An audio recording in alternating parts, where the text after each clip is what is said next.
We are here with Congressman Kevin Brady from the 8th District of Texas.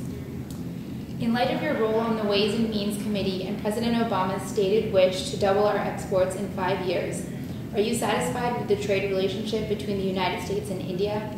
If not, what more do you believe can be done to improve that relationship? You know, the good news is it's growing and continues to grow, but I think it can be much more than it is today. You know, I support the effort to reach a bilateral investment treaty between the U.S. and India as a first step. I'd like to see, at the end of the day, a free trade agreement between the two countries. I think there are some barriers that India has in place on tariffs and tax rates. The bureaucracy, the facilitation of trade is difficult, and there's concerns about intellectual property protections in India. I think America could invest more if some of those issues were addressed. I also think India is now, as an emerging major economy, can play a major role at the World Trade Organization. I think they have, in fact, a pivotal role in completion of a successful, meaningful Doha round in Geneva. And again, lots of issues to work out, but I'd love to see trade between India and America increase for the benefit of both countries. There are many small businesses in your district that are owned by Indian Americans.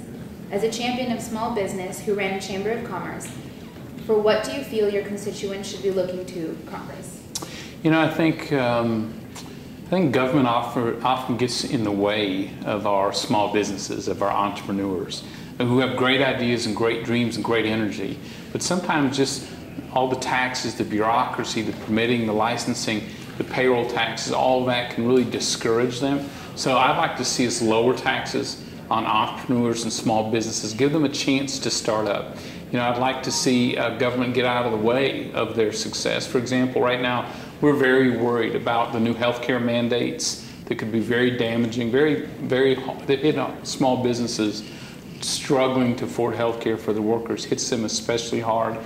There's proposals to raise taxes on small businesses, raise energy prices on small businesses, all of which punish them, you know, really discourage that entrepreneurship. I want to make sure we have a business climate in America where if a small business were going to choose anywhere in the world to start and create those jobs, it'd be here. We've got some work to do.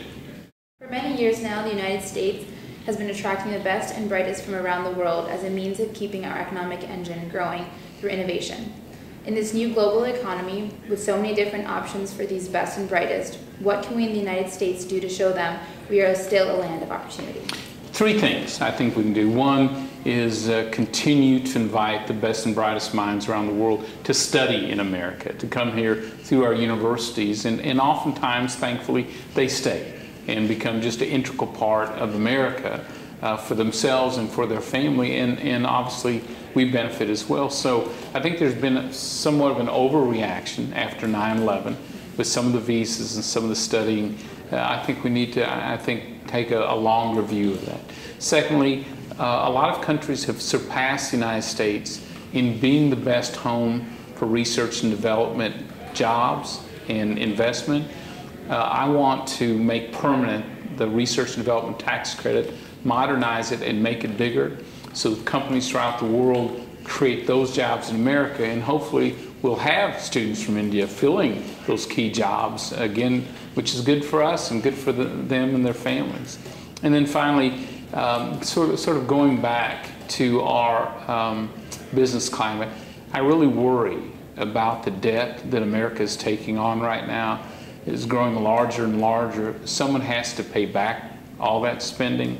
My worry is that the spending spree today will land firmly on the shoulders of young people, you know, graduating from college, trying to build their lives in the future. And so I think one thing we could do to assure young people that America is the best location is to get back to a balanced budget, pay off that debt so they don't have that anchor around their neck